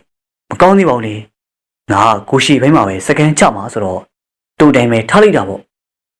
ဒီနောက်မှာတော့အမောင်မကြမ်းရောက်ခင်မှာစကန်အနီးတစ်ဝိုက်မှာလုံုံရည်တွေလှိမ့်မြန်စွာစီစဉ်နေပြီးတူဟာတိုးကြီးမှာနေညမရွေအန်ဒီရဲ့နဲ့ကြုံတွေ့နိုင်နေဆိုတာသဘောပေါက်ထားတာကြောင့်သူ့ဘက်ကလည်းတက်နိုင်တဲ့လောက်ကြိုတင်ကာဝယ်ထားရမှာပါသူဟာဓမ္မတစ်ချောင်းနဲ့ဝါးရီနွယ်တွေကိုအသုံးပြုကာအဲ့ဒီနေရာအနဲ့တုတ်ကိုင်းထောင်ချောက်တွေကိုပြုတ်လို့စီးခဲ့ပါတယ်မှောင်စာပြိုးတဲ့အခါမှာဂူရင်းမှာမိဘုံပုံပြီးတော့အသင့်ပါလာတဲ့ရိတ်ကာကြောက်တွေစားတော့စေပြီးဒီနောက်မှာတော့အယိုးစုကရရှိထားတဲ့ဓမြောင်ကိုကြောက်ခဲတစ်လုံးနဲ့ပုတ်တိုက်တန့်စင်လို့ပြီးတော့ပါပြီအဲ့ဒီတော့မှပဲဂူဝါကတပြက်ပြက်နဲ့အတန်ကိုကြားလိုက်ရပြီးတော့အရေးမဲကြီးကလည်းကြောက်ရှိလို့လာခဲ့ပါတယ်တရဝါကြီးကပြန်တန်းဝင်ရောက်လာခြင်းဖြစ်ပြီးစောတာသူကလှုပ်လှုပ်ရှားရှားဖြစ်နေရကစက္ကနဲပဲဒူးလေးကိုကင်ပြီးတော့ငှက်ကြီးကျုပ်ကိုရံမှုမဲဆိုတော့ဒူးလေးစာမိလိမ့်မယ်နော်ကက်တဝါငှက်ကြီးကဒူးလေးကိုအမှုမထားတဲ့ပုံစံနဲ့လူတယောက်လိုရှေ့ကိုလှမ်းလာပြီးငါဘက်ကအန်ဒီရဲ့ပြုတ်ချင်ဒီကူထဲကိုတော့ရောက်လာစရာအကြောင်းမရှိဘူးတစ်ဆက်ချင်းမှာပဲစိုးတာတူရဲ့အနာကငွေရိုးတဲ့ဓမြောင်ကိုတိတ်သွားပြီးတော့မင်းကကိုလေးကအယိုးစုကိုတိတ်ပြီးပြီပေါ့အဲ့ဒီအယိုးစုကငါရဲ့တခင်အယိုးစုပဲငါတခင်ဟာလွန်ခဲ့တဲ့10နှစ်ကျော်ကာလကဒီနေရာမှာပြင်းထန်တဲ့ဝေဒနာခံစားရပြီးတည်ဆုံးသွားခဲ့တာပဲဟောဒီတင်တောင်းကကလေးတွေအတွက်ကြောင့်သူဟာအသက်ကိုပေးဆက်ခဲ့ရတာလူတယောက်လိုမျိုးရှင်းပြနေပြီးစိုးတာထုကမျက်မြင်ကိုယ်တွေကက်တဝါငှက်ကြီးရဲ့စကားကိုနားထောင်ကြည့်နေတာဖြစ်ပြီးတော့တစုံတရာထူးခြားမှုကိုတွေ့မယ်ဆိုတော့ကက်တဝါငှက်ကြီးရဲ့လှပတဲ့အတောင်တစ်ဖက်ကသွေးဆက်တွေဟာတပေါက်ပေါက်နဲ့ကျဆင်းလို့လည်းနေပါတယ်စိုးတာထုဟာကက်တဝါငှက်ကြီးမှာဒဏ်ရာရလာမှန်းသိပြီးတော့ကက်တဝါကြီးပြောတဲ့အကြောင်းအရာတွေကစိတ်ဝင်စားဖို့ကောင်းတယ်ဒါပေမဲ့လောလောဆယ်တော့ဟောဒီဒဏ်ရာတွေကိုဒီတိုင်းထားလို့မဖြစ်သေးဘူးငါ့ကိုယုံကြည်ပါငါဟာမို့ဆူတယောက်ဆိုပေမဲ့ဘသူ့ကမှကျုံးမှာကောက်ကြည့်တဲ့စိတ်မရှိပါဘူး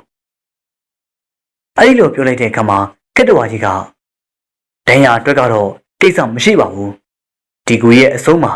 အမိုးကနေကြောက်ဆက်ရည်တွေတပေါပေါကျတဲ့နေရာရှိတယ်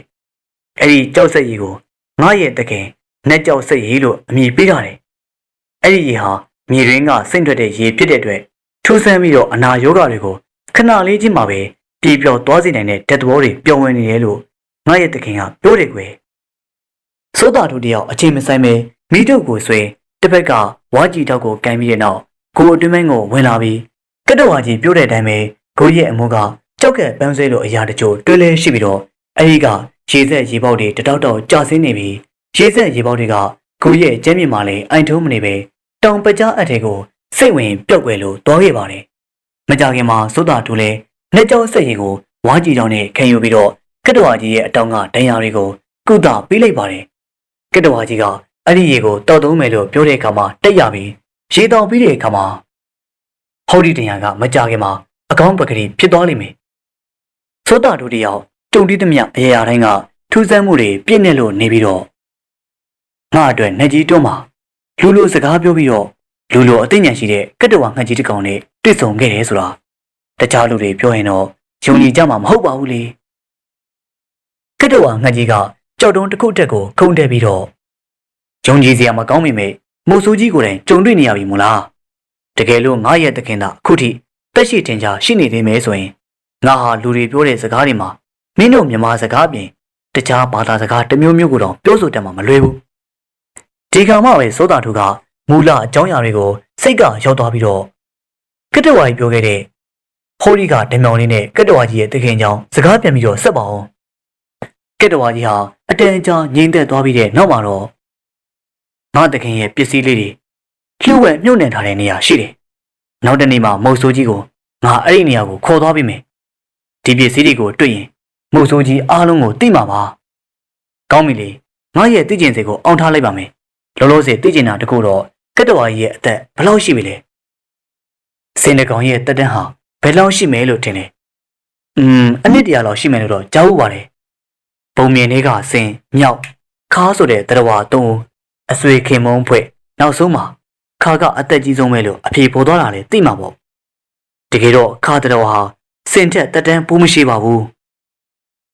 ဒီကမှာစိုးတာထူလေစိတ်တန်ကောင်မဖွာနိုင်မင်းနဲ့အံ့ဩတကြီးနဲ့ကတ္တဝါကြီးကကျုပ်တက်တောင်အသက်ကြီးရဲ့လို့ဆိုလိုချင်တာလား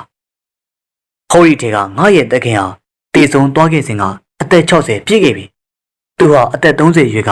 နိုင်ငံရဲ့ချာတိုင်းပြည်တစ်ခုကနေငါ့ကိုမွေးမြူဖို့ခေါ်လာခဲ့တာကတ္တဝါကြီးရဲ့တခင်တည်ဆုံတာ10နှစ်ရှိပြီဆိုတော့အဲ့ဒီချိန်ကပါထပ်ပေါင်းရင်အနည်းဆုံးကတ္တဝါကြီးရဲ့အသက်က40ကျော်နေပြီပေါ့ကတ္တဝါကြီးကဟုတ်မှန်တဲ့ကြောင့်အဖြေပေးပြီးတော့ဒဏ်ရာအတွက်အနားယူဖို့ကူရဲ့အတွင်ပိုင်းအမောင်လေးကိုဝင်ရောက်လို့တောရပါတယ်ဒီကမှပဲစိုးတာတူလေမိဖို့နဘေးမှာအိတ်ဆက်ဖို့အတွက်ပြင်ဆင်ပြီးတော့ကတ္တဝါငှက်ကြီးကအမောင်လေးကနေမိုးဆိုးကြီးတွေနှက်ကြီးတွန်းမှာအိတ်ဆက်ဖို့ဟာဒါပထမဆုံးညပဲဖြစ်လိမ့်မယ်တင်တယ်တခုသတိပေးချင်တာတော့ဘာအကြောင်းနဲ့ဖြစ်ဖြစ်ဂူပြင်းကမထွက်ပါနဲ့တိုးလေတာနဲ့ကြုံရလိမ့်မယ်အဲ့ဒီခဏမှာစိုးတာတူလေတူထောင်ထားခဲ့တဲ့တုတ်ကိုင်းတွေထောင်ချောက်ကတရဝါတွေကိုဖန်စီမိဖို့တဲ့တပြောင်းပြောင်းအတန်တွေကိုကြားလိုက်ရပြီးတော့စိုးတာတူဟာစက်ကနေခေါင်းထောင်ပြီးနားဆွင့်ကကြည့်လိုက်ပါတယ်ငါရဲ့တုတ်ကိုင်းတွေထောင်ချောက်တွေအားလုံးတပြိုင်နက်တည်းမှာတောက်ခေါင်တွေဝင်တို့လို့ခလုတ်တွေပြုတ်ကုန်ပြီဒီလိုသာဆိုရင်တော့ငါ့အတွက်စက်နေလုံးလုံးချိတ်ကရှာစရာမလိုတော့ပါဘူးဒါပေမဲ့ဒီကိစ္စတော့ဘယ်လို့မှလည်းမဖြစ်နိုင်ဘူးတုတ်ကိုင်းထောင်ချောက်တွေအားလုံးတစ်ချိန်နဲ့တစ်ပြိုင်နက်တည်းမှာတောက်ခေါင်မိဖို့ဆိုတာဘယ်လို့မှမဖြစ်နိုင်ဘူးသူဟာအဲ့ဒီညကငှက်ဆိုးထိုးတဲ့အတန်တွေကိုတခါတလေကြားနေရပြီးတော့ကြားဟိန်းတဲ့အတန်တွေဝဝဝင်တို့ရဲ့မန်ပီတန်တွေတိုးကောင်ငယ်လေးတွေရဲ့ထိတ်လန့်ဖွယ်ရာအော်ဟစ်ပြေးလွှားနေတဲ့အတန်တွေကိုအနားမှာဖြစ်ပြနေသလိုအတိုင်းသာကြားနေပါတယ်နောက်ပြီးတော့လူတချို့ကစကားပြောဆိုလာပြီးတိုးပြီးတော့ဂူနာကိုတဖြည်းဖြည်းတိုးကက်လာနေကြသလိုအတန်တွေကဝေးရကနေနီးလာလိုက်အနီးကိုရောက်လာလိုက်ပြုတ်သွားလိုက်နေတစ်ချိန်လုံးလေးစိုးတာတို့ဟာကတ္တဝါကြီးရဲ့တတိပေးမှုကြောင့်မျက်လုံးကိုစုံမိတ်ထားမိမယ်နားထဲမှာတော့အတန်တစ်မျိုးမဟုတ်တစ်မျိုးကြားနေရပြီးအိတ်ဆက်လို့မရနိုင်ဖြစ်နေတာပါအဲ့ဒီအတန်တွေကိုချက်ချင်းပဲပြေးလွှာကြည့်နေတဲ့စိတ်ကဖြစ်ပေါ်လာပြီးတော့ဒီလိုနဲ့စိုးတာတို့ဟာမိုးလင်းကနေမှအိပ်ပျော်လို့တွားခဲ့ပါတယ်ပရိသတ်တွေနားဆင်ကြရတဲ့ဇလံလေးကတော့စာရေးသူမင်းသွေးတစ္ဆာရေးသားထားတဲ့လက်ကြီးတိုးသူအပိုင်းတစ်ပါဆက်လက်ပြီးတော့စသိမ်းပိုင်းကိုတင်ဆက်ပေးဖို့ရှိတာကြောင့်ကျွန်တော်တို့ရဲ့ channel လေးမှာစောင့်မျှော်နားဆင်အားပေးကြပါအောင်ဗျာပရိသတ်များအားလုံးပဲစိတ်ချမ်းသာခြင်းကိုယ်ရည်ကျန်းမာခြင်းနဲ့ပြည့်စုံပြီးတော့စီးပွားလက်လာပါများတိုးတက်ကြည်ပွားကြပါစေဗျာ